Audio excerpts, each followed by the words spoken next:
Everybody, I'm Steph. I'm Michael. We're checking out FateForge. Chronicles of Kaan. This by Mighty Boards. This game plays 1 to 4 players and it has a box playtime on it, but I'm not sure that it is necessarily significant because the box playtime is 1 hour, but it's one great big long campaign. Yeah, but you could pack it up after like an hour. Like you could. You It's can pack it up even sooner than an hour. Yeah. But really, you're going to want to play several of these adventures back to back to back. And really, the game doesn't really end after an hour. If you enjoy fantasy campaign-based games like Gloomhaven, then FateForge is exactly what you are looking for, I think. Yeah, and I even think this one's easier than Gloomhaven, but there's still a lot. Yes. I don't necessarily think it's easier. I think it is a little cleaner in a lot of the movement and everything, how it handles everything. And I think they've simplified that without taking away the complexity of the game itself. Yeah, so what I mean by easier is that it's easier to like grok. I'm not saying the game is easy because it's very difficult. And we've come close to challenging. Challenging. So I wouldn't say it's like easy in the sense, oh, we got this, no problem, because it's not just simple walk in and kill monsters, but it is. Yeah, you have to think about it. Yeah, either there are choices to be made and a little bit of push your luck because it's dice rolling too. So right, and I love dice. You have to just hope you get what you need, right? That's right. So thanks to Mighty Boards for providing us this copy of FateForge Chronicles of Kaan. Kaan. Kaan. K-A-A-N. Could be Khan, could be Kaan. But thanks for providing us this copy of FateForge. But they didn't give it to us in exchange for this video. They gave it to us because they know we like to play all the games. So this is likely going to just be a rules video. And because it is probably just a rules video, let me go ahead and talk about all the other things that Mighty Board has provided to us. Especially since they're probably not going to show up in this game session itself. No, because I think we're just going to show the tutorial and maybe the first battle. Right. So you've got the Chronicles of Kaan boss miniature set. So you can either have a boss that looks like this, or you can have a boss that looks like this. Epic. Much nicer. Let me pop this little mini out of its case. And when I say mini, I mean, you might think, oh, that guy doesn't look so big. Where's your character, Steph? Did you not take him out? Oh, there he is. Yes. This is a normal-sized human. So, that guy is much bigger. And there is even a huge dragon, or whatever this creature is, looks like a dragon, as one of the bosses. Anyway, certainly a good upgrade to check out if FateForge is a game that you end up enjoying, like we have on our first play session. Matter of fact, we enjoyed it so much, we are going to get our regular play group to play it with us. And after we finish it, we are already ready with the FateForge Chronicles of Kaan Clash of the Immortals expansion pack. So this gives an additional character that you can play with and makes it so you take your characters that you have gone through the base campaign, and then you carry it forward from there. I may indeed do a video for this and put it on the expansion page here. But certainly something to check out. The extra content. And actually, you mentioned you play with your character and involve through the game, but there's rules that you can have a player come in and out. Yes, easily. Yeah. Or if you don't like what you're playing as. Cool anyway. Exactly. The Kickstarter video has been pronounced Khan like James Caan or Khan Noonien Singh, so I am pronouncing it correctly. Thank you, Shrey. Fantastic. Thank you for that. Now, Yoda rating with a party of 6. Hey, what were y'all playing? Hey, thanks for that raid. We are just starting the rules explanation for FateForge Chronicles of Kaan. And so we should probably get right to it. Well, I'll teach you all the rules. Jelafia insisted that I play purple. So you don't necessarily have to start off with the campaign map here, but I have it here already set up, ready to go. You are going to need the app. It's the FateForge Companion app, and it's responsible for performing various tasks during gameplay. It handles enemy activations. It does randomize certain things. So you are going to need this app before you even start. It has options for you to create a new campaign, and there are, let me turn down the brightness ever so slightly. It has 4 save slots where you can save your campaign and then come back to it later. So it also has a place for you to load your campaign, to do a solo game, or to just do a quick battle in battle mode. So the app is absolutely required. You cannot play this game without access to the app, and they strongly recommend using a tablet if you have one. We've been using the phone. It's been fine. It has been absolutely fine. So at certain points in the game, the app will introduce you to new rules sections. And whenever you do, just turn to the back of the rule book and read those relevant rules. There are really not that many new rules. 3 pages total. So not a whole lot. I will not be getting into those. You can encounter those as you encounter them in the app. We've already encountered 3 of them ourselves. Wow. So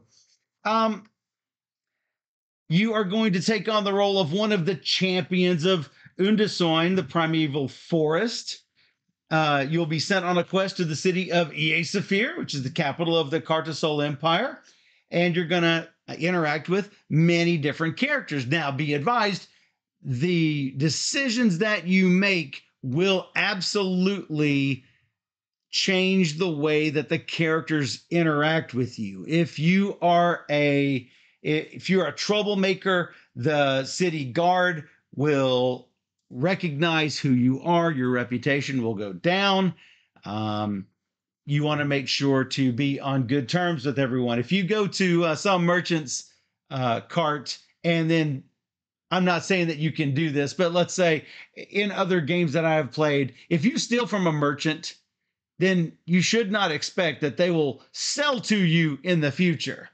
Well, yeah, don't do that. Don't do that. Unless you dress up in a costume.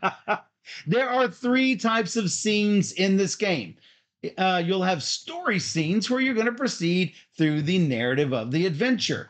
And as I mentioned, you're going to interact with all of these NPC non-player characters that are driven by the app and the story. You'll have combat scenes, which is the heart of the game. You're going to have tiles that you are going to place onto, you'll take up the mat and you will place tiles down. And this will work similarly to what like a Gloomhaven battle would sort of be like. It's not hex-based, it is tile-based. So, you are going to collaborate with your party and try to damage the critters that are on the map while trying to avoid damage to yourself. Now, unlike a lot of adventure games, you are not going to be allowed to heal fully in between combat scenes. You'll have to wait till the rest scene, and even then you're not going to heal all the way back up to normal unless you spend your hard-earned golden gems to do so. Finally, as I mentioned, you're going to have rest scenes. You'll be allowed to heal and buy equipment and learn new skills. And each rest scene has a different amount of time that you will have. You'll be given a certain number of hourglasses to take care of certain tasks. Buying equipment takes time. Visiting a side quest takes time. Training. Learning new skills takes time. And so you're going to talk amongst yourselves and maybe go visit a new side quest. And that's why each run through of this campaign will be completely different. Matter of fact, we are going to have those of you in the chat help guide us on the decisions that we should take. And we will likely have a different outcome. Matter of fact, we might have entirely different battles than what Steph and I encountered when we did our first playthrough. So, the campaign is going to be divided into 3 acts of varying lengths, and the game is going to alternate between those story, combat, and rest scenes. So you're going to have some kind of a layout like this, where an act goes through first a story, a couple of combats, a rest. It looks like a combat, a boss combat, and a rest. I think Steph and I, on our first playthrough, we got to our first rest, but did not do any of the rest scene activities, because those rest scene activities include things like side quests, and those side quests might lead to combat. And we were ready to put it up for the night, and we don't want to be spoilered too much before we play this with our regular game group.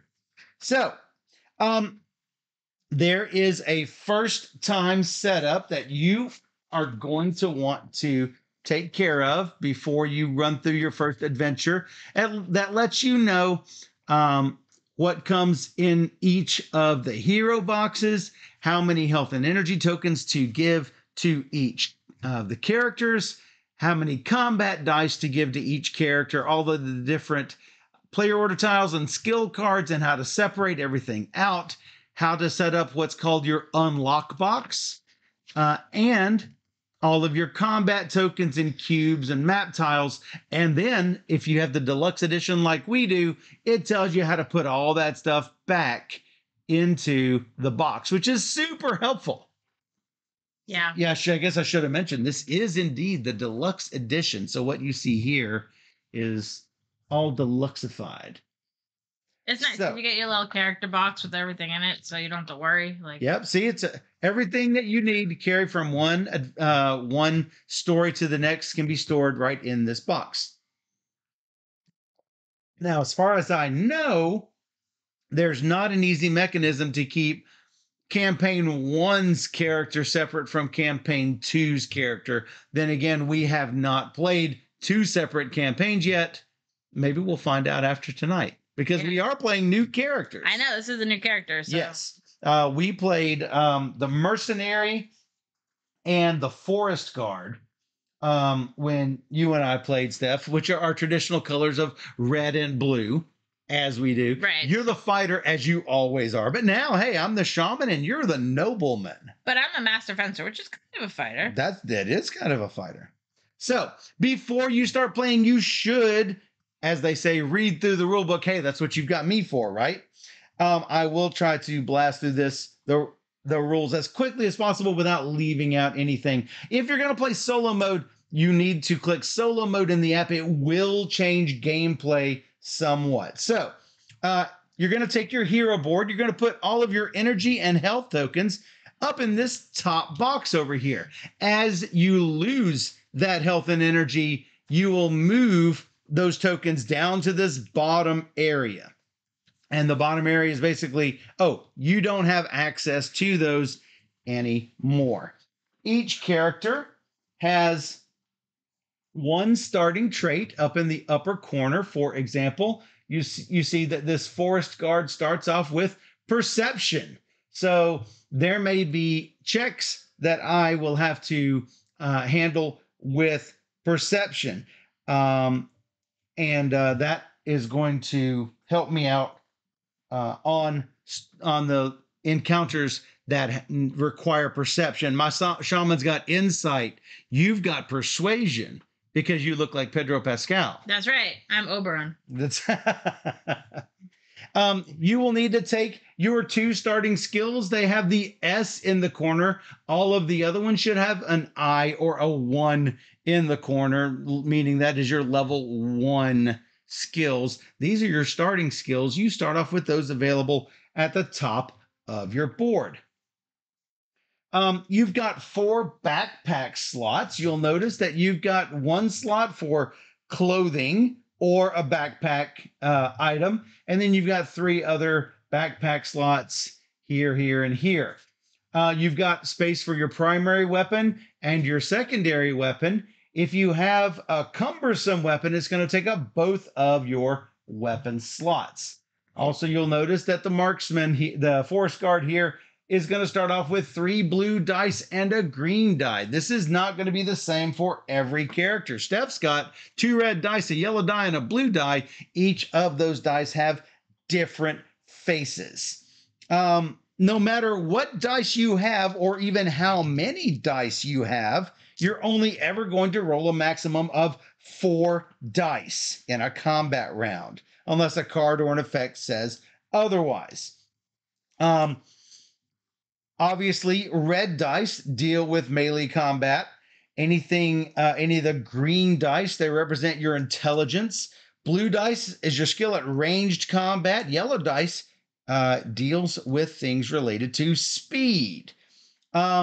Each of these combat die results are pretty easy to understand. A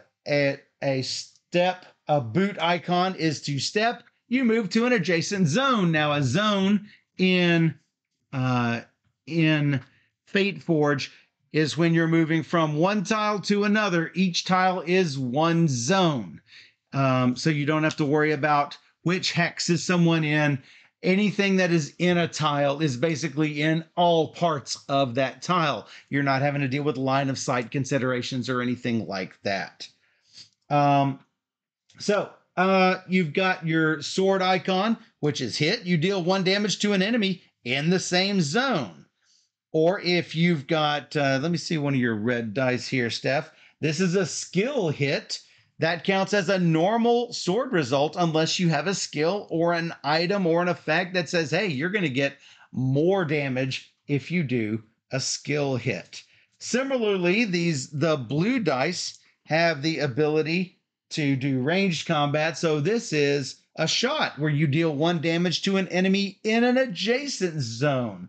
Or even better, a skill shot, which it's like a skill hit. It counts as a normal shot unless you have some sort of ability that helps you get more for that shot. The intelligence dice tend to have this Celtic knot, which stands for focus. That lets you interact with objects on the map. It's also used to activate some skills. The worst thing that you never want to see this result, and that is a miss result. That's a failed result or a no effect result, depending on what you're doing. If a die face ever shows 2 results, obviously you're going to have to choose one or the other, but not both. Each hero has a unique ability on them. They are all different, and you should just read what it says. Usually, it will allow you to manipulate your dice in some way. For example, the shaman has vigor. During the preparation phase, I can discard one of my misses to allow another hero to re-roll a miss. Nice. That's pretty good.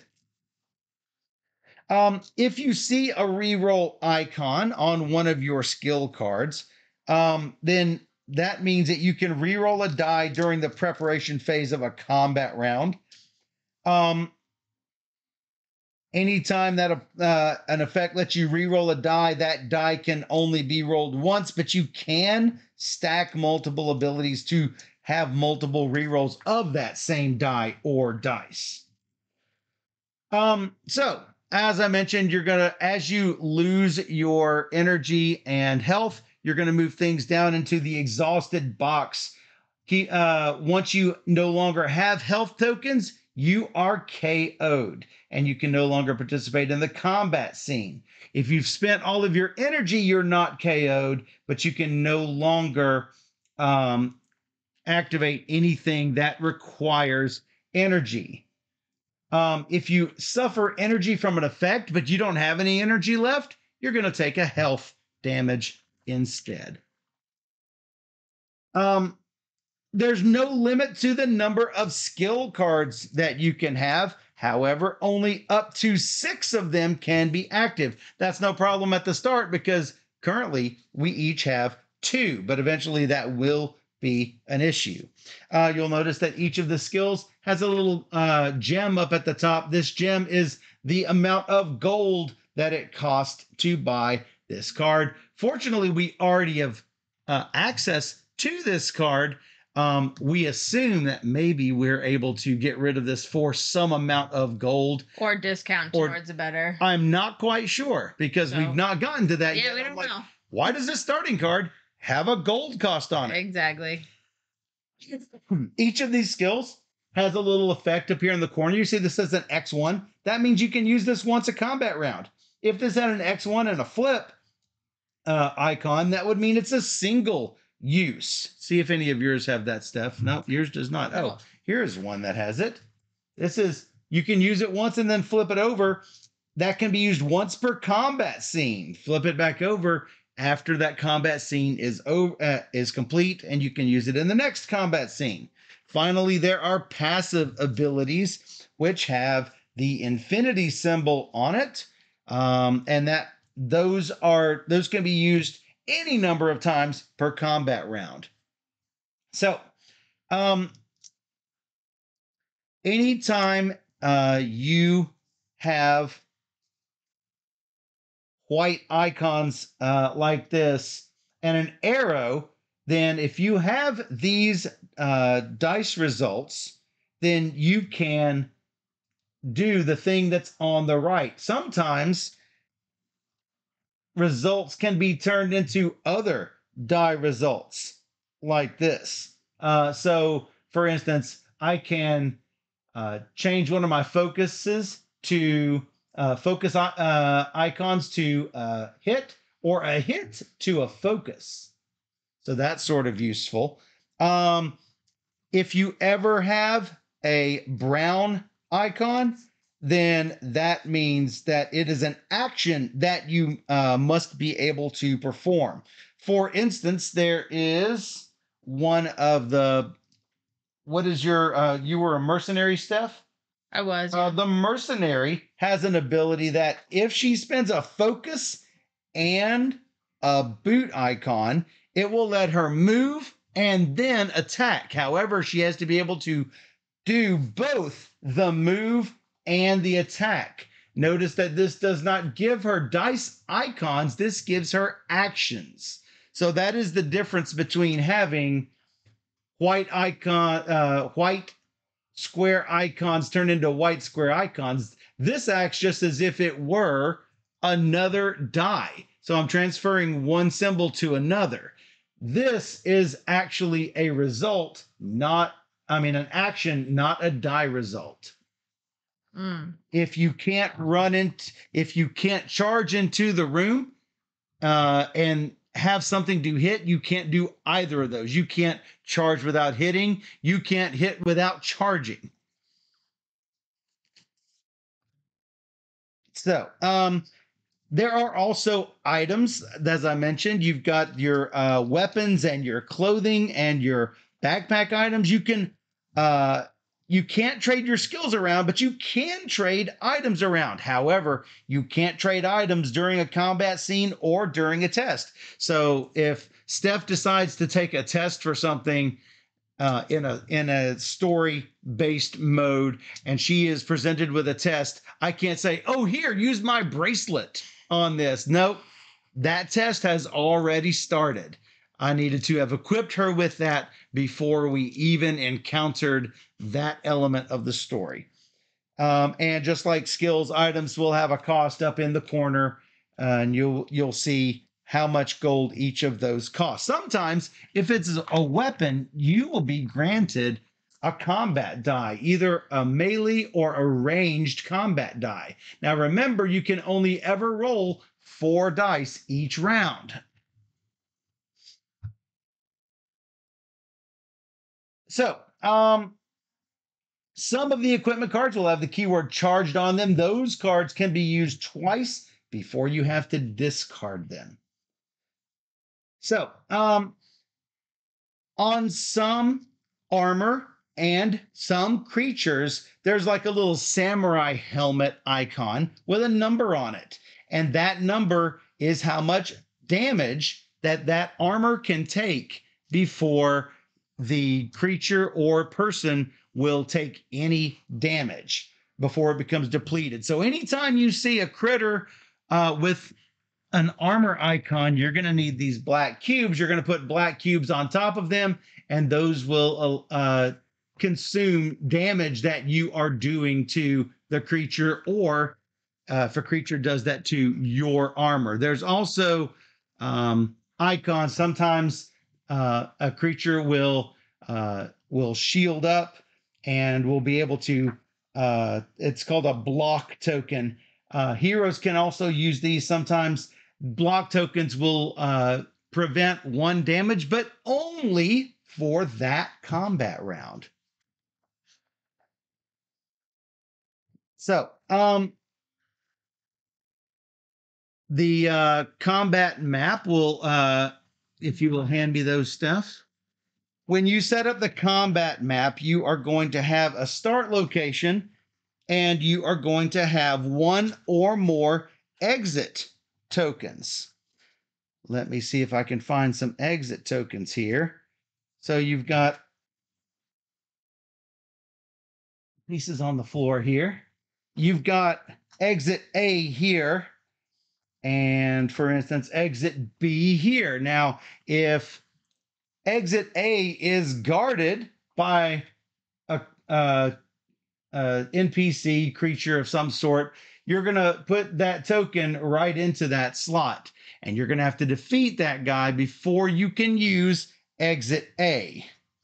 Sometimes you're going to have objective tokens to place.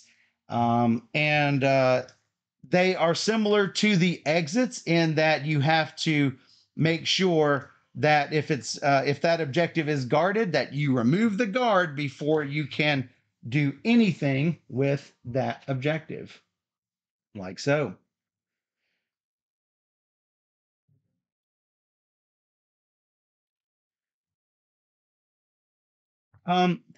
Whenever a combat starts in the app, it's going to tell you which tiles that you need to set up. For example, you'll see in the bottom corner, this is A31. On the back side, it's B31 with an entirely different look to it. You really don't have to worry about putting doors or passageways or anything, because these tiles will just go one next to the other. And if the app needs you to put a doorway of some sort on there, it will let you know. It's also going to let you know exactly how many monster tokens to use. This deluxe set has this really cool box that contains nice wooden tokens for each of the creature types. So you're going to take out the creatures that you need and have them ready to go. You're going to place those onto the map on the locations where it says. You may even have an encounter where after the first round or two, new ones come out, or in the adventure that we saw, new locations popped out all of a sudden, and we're like, whoa, this has many more people than we thought there were. Yeah, really? We need to run away. Oh, no, we don't got this. Whoops. So the set is also going to contain lots of little gem tokens and food tokens.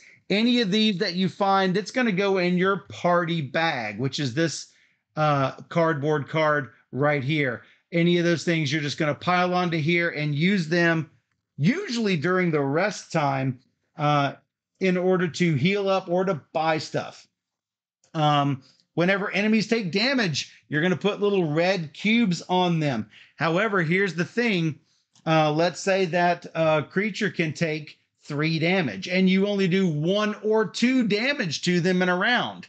When cleanup phase happens, they're going to get rid of these damage tokens, and you have to do the entire amount of damage in one single round. Don't mess up. That is whenever you see a little blood droplet, that is the monster's toughness value. As you can see here, this monster has 3 toughness, and oh look, there's that 2 armor. And so you're going to put the 2 armor onto that figure. Once the creature starts taking damage, like this purple token here, that means that 1 damage has been done to that critter. There are 6 different types of minions. You'll notice on this tile, you'll see the rankings of those minions, and that is the order that they will activate. White minions are usually creatures that don't belong to a faction. They tend to be fast, hunt you down from a distance. Blue ones armed with ranged weapons. Then the red ones go. Those are your melee fighters. Green ones are warriors that are typically harder to defeat, and they typically have the blocker ability, which means that they're going to stop you from moving out of their zone. You've got the brown minions that are the veteran warriors, and the purple ones, those are not minions at all. Those are the leaders, and they will usually have some kind of abilities. It all tells you on the cards that you pull, so... Yes, the app is really good at walking you through. The app does tell you some stuff, but the cards that you have in front of you also tell you their abilities. Yes. However, it's good to know that that is the order in which they will activate. You notice I've got our character portraits down here. I'm going to explain that whenever we finish talking about combat. Whenever an enemy activates, there are certain ways that that enemy is going to react. It's going to perform one of the actions shown on the enemy action band. And rather than try to fish a card out of the box, I'm going to try to show you here in the rule book. You'll notice on this enemy action band, if a hero is at range 0, it's going to try to attack. It's going to hit. That is automatic. There's no die roll done for it at all. You just take, boom, 1 damage. If a hero is not at range 0, it's going to go to the next column. And it looks like, oh, if a hero's at range 1, it's going to do a shot. Assuming there is a hero at range 1, it should be able to do that shot. And it's going to do so at +1 damage. So 2 damage to anyone that is 1 space away. Finally, if none are at 0 or 1 space away, or I should say zone away, which is a tile, then if it's 2 away, it's going to move toward whoever went first in the round. You'll notice the little red stripe above the little brown arrow. The red stripe is on the left side, meaning whoever was first to activate, it's going to move towards. So, most enemies will have some kind of special abilities. If there is a special ability, there's going to be a little exclamation point on the counter itself. And anytime you see that, you should refer to the card and go, oh, hey, what does this necromancer type dude do? I can't remember if that was a cultist or what that was. Bad guy. Yes. So, each combat scene, the combat scenes is where the meat of the game is. The first thing you're going to have in a combat scene is the preparation phase. In the preparation phase, you're going to choose 4 combat dice and roll them behind your screen. Each player has a screen. It's going to be set up. And this is so Steph and I cannot discuss what we have specifically on our dice. We can say what we plan to do, but we can't say, oh, I have 2 run and a hit and a whatever. What? I just wasted a really good roll. Well, there's your karma right there. So, you have optional actions that can happen. If you roll any miss results, like I did right here, I can spend an energy to reroll any number of dice showing a miss. You can do that exactly one time per combat round. If you roll 3 of the same die face, excluding misses, you can change one of them to be the result of your choice. Now, I had a really bad die roll, especially if I have a lot of creatures coming, because I have a lot of focus results. Now, you might say, oh, that's 3 of the same face. No, it's not. This is a different die face than the other 2. This would not qualify for changing one of these to the result of my choice, because although these are the same, this is a different die face entirely. Bree says, I'm a die face. Wait a minute. I said thanks. Maybe you have a cool ability for that face. Exactly. Seems like you have needs with that. I do. Actually, I do. But remember, I can only do this one time a combat round. So it's not as bad. So finally, you have to decide if your hero is going to dash. Here's what dash means. So I got my little shaman guy here. She's got her nobleman here, and we've got some critters over here. Let's say I did not get any movement results, but everything I need to fight is in here, and I don't have any shot results because I don't have bow and arrow. I can dash into this next zone. It doesn't cost me anything. It does not count as a boot die face action. It will not trigger map elements that require a boot action. However, let's say I had 1 critter here and 2 critters here, and Steph and I decided I need to leave this zone. If there are any monsters in this zone, I will take 1 damage from that enemy. It says if there are any enemies. So if I were going from this zone to this zone, even though there are 2 enemies, I still take only 1 damage. Now, keep in mind, this damage penalty only applies when doing dash. Let's say I'm already in the action part of my turn and I use this boot icon. When I move, I do not take damage. I'm not dashing at that point. Dash is only done during preparation phase. It's only 1 zone and it is a free movement. So, preparation phase, roll 4 dice, perform optional actions, energy reroll, 3 of a kind dash, and set player order is the last thing you do. Basically, we will know, you see this little skull here, this is what's called the enemy reactions phase.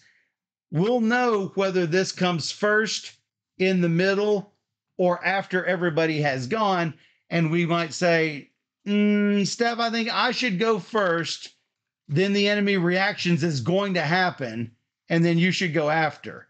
Otherwise, you go first, enemy reactions will happen, and I go after. But we know enemy reactions is between player 1 and player 2. But we decide who's going first. We do not discuss our dice. So, after we have decided the player order, this is going to determine how those enemies target us, whether they're going to target me instead of her. So that's the end of the preparation phase. Now we're going into the action phase where we're going to use our die results in order to perform those actions. You can also spend 1 energy to move 1 space. This is different from a dash. This does count as an action, not a result. You can't use that to activate skills or equipment that need a boot icon. You can use it to activate map tokens, though. So, I can target any enemies I want. Let's say I've got a shot result. I can say, all right, I'm going to take this shot result and shoot this guy. It only has 1 health. It has no armor. Boom, it's dead. That's easy. Combat's super easy in this. There are some abilities that, like this guy, I believe he has stealth. So if there is somebody without stealth in that zone, I have to shoot them first before I shoot the stealthy guys. So that's why it's important to look at those exclamation points before you do anything. So after I have finished my action, it's time for the enemy reactions phase. You're going to click the button in the app, and the app is going to tell you what to do. Now, when we played our first time, we were a little surprised that the action line on the card was different than the action line in the app. It gave different things based on, it's like, oh, hey, if there is a hero 1 away, it's going to shoot before it does the thing to something 0 away. That's different than what the card said. Follow what the app tells you to do. The app is going to guide you through everything. So, with enemy reactions, the app is going to show 2 enemies of different types. Only one of those creatures will react. Start with the leftmost enemy in the app and see if there's a hero in that distance. And just like you would with the actions, as you would following the action band in that example I gave earlier. And only the lowest numbered enemy will activate. So keep that in mind. If there are no enemies left of that type, let's say we killed all these blue enemies and there are no more blue enemies left. And then during enemy reactions, it says, hey, I want to activate the blue enemies. You have to put in the app, no, we killed them all. And it will give you a different option. So that's pretty cool. After each of us has done our action, the enemy will get to do all of their turns. That's after all the heroes go, all the surviving enemies will take their turn. And they will do it by in order of these colors. Starting with the lowest initiative number, going up to the highest initiative number for each thing. If there are multiple heroes within range, that action band should tell you which one will be affected. For example, here is an assassin. If there is a hero at range 0, it will try to do an attack at +1 damage, and it's going to target the first one, the hero earliest in the lineup. Or it will move and attack if there's someone 1 away, or if there's someone 2 away, it's just going to move. But in each of these cases, it's the leftmost hero that it's going to attack or move towards. Finally, each combat round, we're going to have a cleanup phase. Remove any unused block tokens. Those are those shields. Remove stun cubes from enemies. Remove red damage cubes from enemies that have not been defeated. Then you do any cleanup phases in the app. If any heroes have been knocked out, mark them in the app. If you mark all the heroes as knocked out, the app will end the combat scene and keep going. Now, there's also something that I saw in the app that was not explained in the rule book. There were times that we could collect gems or any other sort of treasure that's in that room. You'll actually tap those icons in the app, so it keeps track of how much gold you have collected, how many gems you've collected each round and each combat scene. So that's sort of interesting. I should mention that anytime there's anything lying on the ground, you can always pick it up as long as there are no monsters in that area. For example, if there was a food or a gem in this spot, either Steph or I could pick it up on our turn and put it on the party map, the party tile right there. At the end of the cleanup phase of the final combat round, we have to be able to get to the exit. Let's say we did not defeat all the creatures before the final round. And that is possible, and it's possible to win, even if we don't defeat all of the enemies. So let's say that we have a path that we have to get through like so before we can get to the exit. And we've got creatures along the way.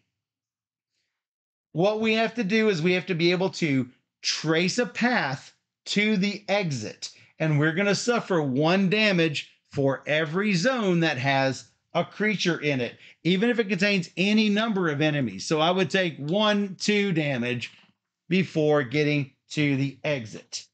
Here's the catch. Remember when I said that an exit, if it were guarded, you cannot go through it?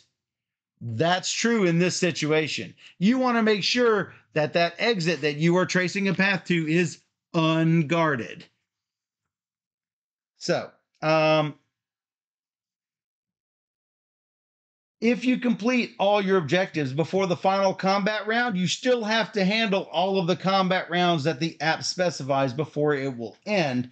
But hey, that means you've got extra time to go running around collecting gems and food.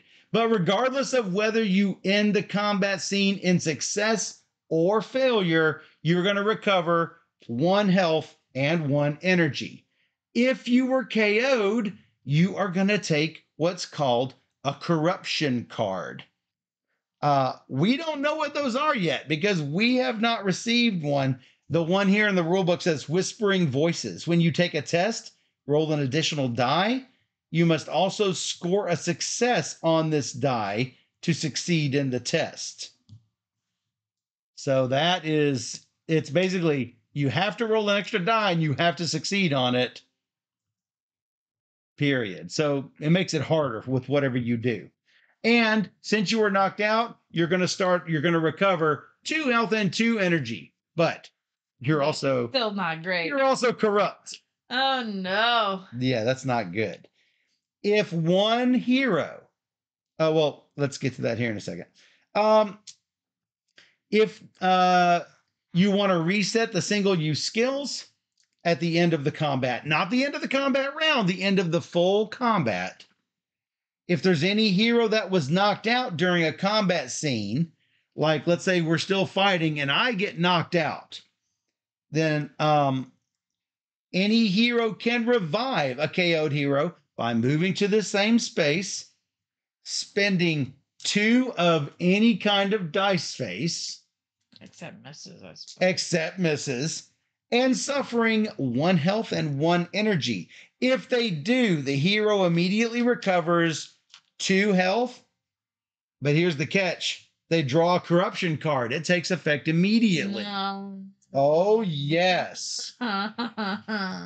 So, enemies will ignore me while I'm like this. Once I'm stood back up, the enemies will notice me again and come after me. So, if you're KO during a story scene, you can't perform any tests any longer. If there are any remaining tests, they're just automatically failed.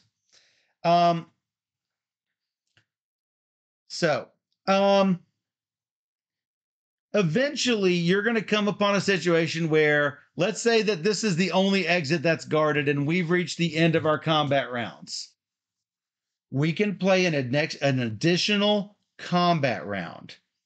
It will come at a cost. Each hero that has not been KO'd will draw a corruption from the deck.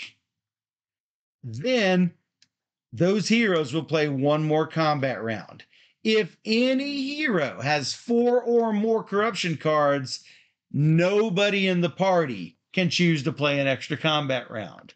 So keep in mind, corruption is not good. And I have a feeling that's going to affect everything. You just keep that corruption with you forever now? I don't know. Terrible. Because we have not seen what happens. Terrible. So, there are other things that can happen during combat, like stun and push and pull. I would just recommend to check those abilities out in the rule book. There are times that you need a randomized die face. This is a normal 6-sided die that comes with the game, with the 6th side turned into this hand. For instance, if you have to choose a random enemy, then you'll roll the die. 1, 2, and 3 is one enemy, 4, 5, and 6 is the other, or 1, 2, 3, 4, 5, and 6. So, anytime you win a combat scene, you're going to get you're going to get a victory point. When you get a certain number of victory points, then the app is going to give you some sort of reward. So, Michael the Corrupted, that's me.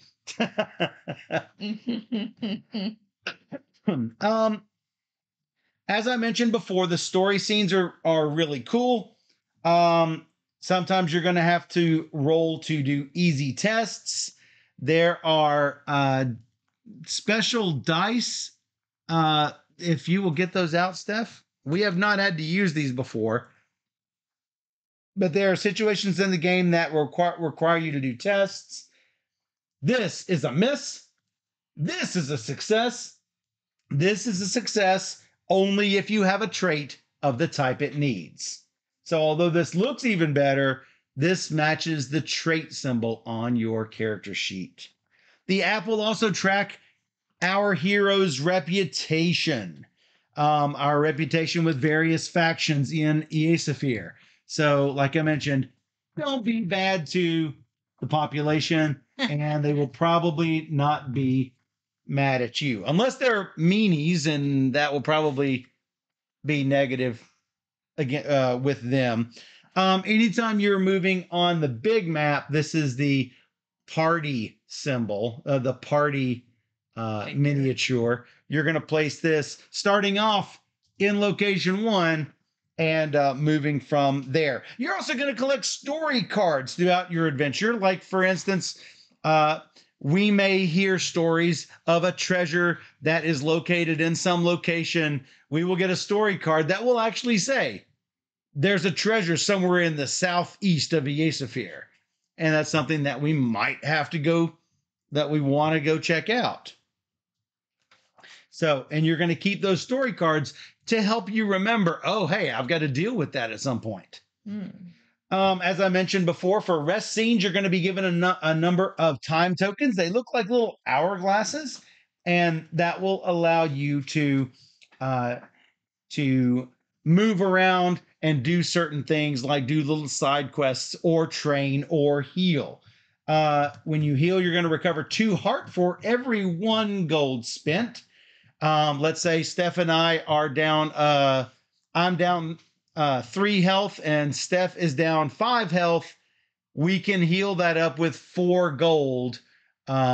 You can distribute those points however you like. Even if you have to split those points 1 to each character, you can actually do that. Hey, Time Roller, raiding with a party of 13. How you doing? Hey, Time Roller. As you play the campaign, you are going to be pulling cards out of what is called the unlock box. And this thing is pretty cool. Little magnetic box that holds everything that you will encounter, whether they be creature cards or story cards, or things that once you've encountered things or put them in the graveyard. There's fear cards, corruption cards, skill cards, story cards. Everything you need is in the unlock box. Anything that you are going to carry from game to game and goes into the party box, all of that goes in here. Everything that goes to your character is going to go in your own character's box, including all of your health and energy tokens and the dice that you've collected. If you ever have to, I forgot to mention food. The food can be consumed anytime outside of a combat scene. It will let you heal 1 and 1. Rest scenes will happen maybe once out of every 2 or 3 combat scenes. So be advised, you're going to take quite a bit of damage before you get to heal up like that. As Steph mentioned earlier, if you have somebody new who wants to join up, you can have them join, and the app is going to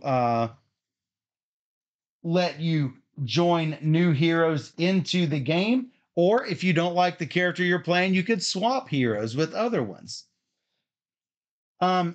If you just want to play a single battle, there is a battle mode in the app. You can just click battle mode and boom, you will instantly be thrust into a combat situation. And that's pretty much all of the rules. There's a really cool iconography on the back here, and they also appear on Little Icons glossary on some really useful player guides. Nice. All right. It's probably enough to get started, I suppose. I think so. So, and hopefully that makes it so you won't have to wade through all the rule book yourself. It is pretty long. It's pretty hefty, but yes, we did it, and it all makes sense. If you like this kind of game, it's just I feel like you'll easily grok it. Yeah, it's very intuitive. Yeah, I will say. So, and that's the rules video for FateForge. If you want, click the link below, and you will be taken to the playthrough. And if it didn't make sense now, it will all make sense when you watch the playthrough. Yeah. Agreed? Yeah, and I just want to play through it. Well, let's do it. All of it. Well, we're going to play through a little bit of it with everyone in the chat. All of it. So be sure to check out FateForge Chronicles of Kaan. Yes. And if you enjoyed this teach and you want to see the playthrough, or you want to see more just like it, come visit us on YouTube at BoardGamerSteph, or join us on twitch.tv/BoardGamerSteph, where we stream live every Wednesday and Sunday night at 5 p.m. Central, and we stream 3 games or more every single stream. So come join us on Twitch, where we play all the games. And for those on Twitch, we'll be right back.